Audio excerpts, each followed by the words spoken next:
Okay, AP Chemistry, I'm doing part 9 of the solution notes, and so I'm on page 14, and we're going to talk about redox reactions, oxidation reduction reactions.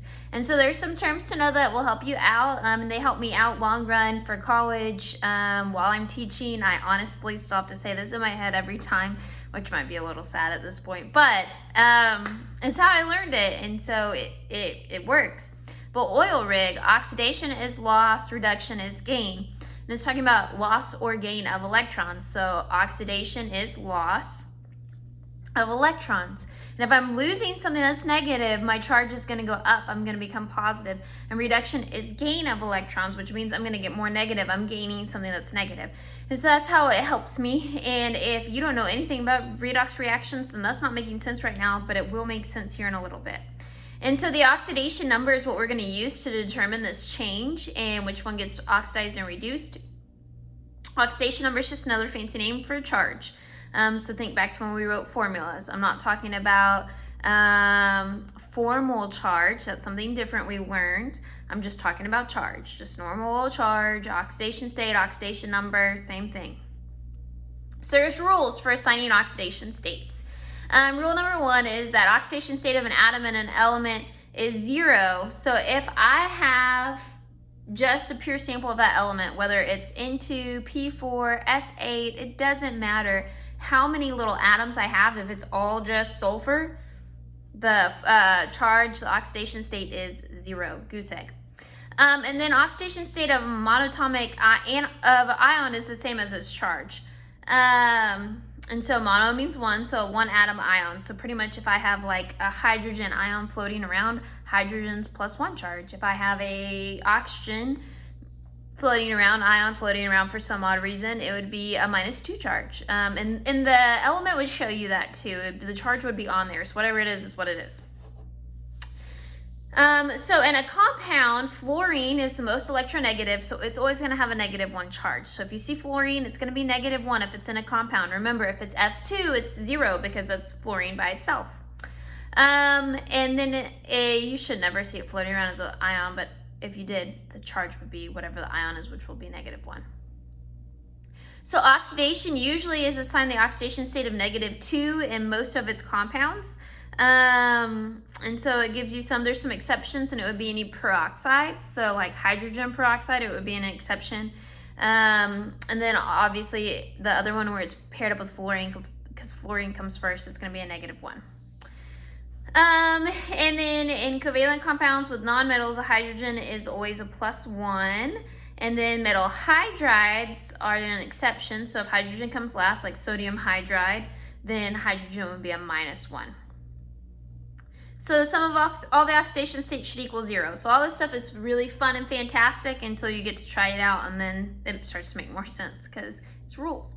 So I'll try to refer to the rules as we go. So we're going to do this. This is a redox reaction. I already found one for you and set it up. So nitrogen, it's just a pure sample of nitrogen. So since it's a pure sample of nitrogen, this is rule number 1. So oxidation state's going to be 0. Whenever I know I have a redox reaction, I like to write the charges on top of the elements so I can see and keep track of everything. Okay, and so then this one, O2, it's also by itself, and so guess what? It's also rule 1. It's still 0.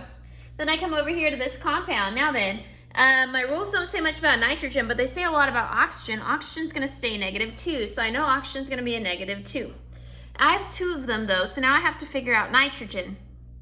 So that means I have a -4 that nitrogen has to overcome, because this would be rule number 6. The sum of the oxidation state must be 0 for an electrically neutral compound. This compound's electrically neutral. It didn't start out with a charge. Its charge is 0. If it had a charge, we would have showed it. So since there isn't one, it's electrically neutral. So that means nitrogen has to be +4. Okay, because it has to cancel out that oxygen. So that means nitrogen went from 0 to +4, and oxygen went from 0 to -2. So one went up, one went down. One was oxidized, one was reduced. So let's talk about it. Nitrogen got more positive. So if we think back to oil rig, oxidation is loss of electrons. Nitrogen lost electrons. That's how it became more positive. And so therefore, nitrogen was oxidized. And then that means that oxygen was reduced. So oxidation is loss and reduction is gain. Oxygen gained electrons, and so nitrogen's oxidized, oxygen's reduced. We'll go into oxidizing and reducing agents later. Those are opposite, but we won't get confused. So here's another one. This one has more compounds. This one only had 2. It's pretty straightforward. And one that has more, you'll see that somebody stays the same. And sometimes it's multiple things that stay the same. So carbon here, it's just like this setup up here with nitrogen. Oxygen's a -2. So carbon would be +4. Hydrogen's by itself, so it's 0. Carbon over here is going to be a +2. Oxygen is a -2. Hydrogen over here would be a +1 and oxygen would be a -2. You can check me, make sure those make sense to you. That being said, carbon went from a +4 to a +2. Oxygen stayed -2 the whole way around. And hydrogen went from 0 to a +1. So these two guys are who we're focusing on. Now then, +4 to +2, even though it's still a positive number, it went down. So that means that carbon gained electrons, so it was reduced. And hydrogen went up, it lost electrons, so it was oxidized. So hopefully that's making a little bit more sense to where you can do some exercises. I'm at 6.5 minutes, crazy how fast time goes. And I will pick back up with you on balancing redox reactions. Okay, bye.